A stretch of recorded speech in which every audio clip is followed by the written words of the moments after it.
អនុញ្ញាតចម្រើនពរជូនពុទ្ធបរិស័ទចិត្តឆ្ងាយទាំងអស់បានជ្រាបទៀតនេះគឺការងារថ្មីបរិវេណថ្មីហើយនៅក្នុងខែថ្មីខែ11 2025ទៀតបងប្អូនច្បាស់ជាបានឃើញហើយនៅសកម្មភាពទស្សនភាពជារួមនៅក្នុងទីទឹកដីព្រៃវត្តជ្រៃកដោងយ៉ាងនេះបរិវេណដែលមានការងារបន្តនេះគឺស្ថិតនៅខាងជើងព្រះវិហារខាងកើតឧបឋានសាលាដីនេះគឺមានប្រវែងវែងគូសំដែរ50គុណនឹង30ទៀតអញ្ចឹងគឺនេះគាត់នៅជាការប្រហាក់ប្រហែលទេអាចនឹងធំជាងនឹងហើយសកម្មភាពថ្មីនេះគឺបញ្ជាក់ថាឈូសដីភ្ជួរដីនេះមិនមែនភ្ជួរដីដើម្បីដាំដំឡូងទេណាអធិស្ឋានគឺថា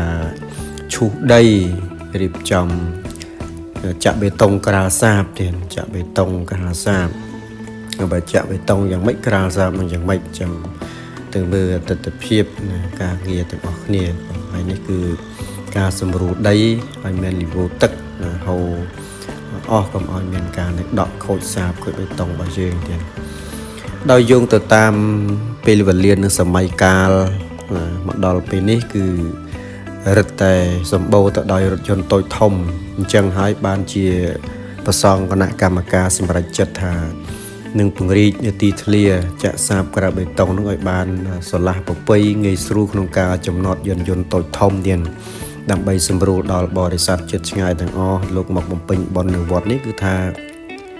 ឲ្យមានកន្លែងចតរថយន្តសមរម្យមិនមែនធ្វើកន្លែងនេះដាក់រថយន្តអស់ទេប៉ុន្តែសម្រួលខ្លះកន្លងមកហើយញាតិញោមដូចបានឃើញហើយគឺថាជើងអ៊ីតកក់កុញគ្នាពេញទីធ្លាតែម្ដងដោយសារតែទីធ្លាយើងវាតូចជើងអ៊ីតនឹងមកដល់ពេលនេះគឺសម្រាប់សម្របសម្រួលចិត្តដើម្បីរៀបចំក្រាលសាបនៅខាងជើងព្រះវិហារទៀតមាន1680ការ៉េនោះតែអាចនឹងលើសនឹងទៀត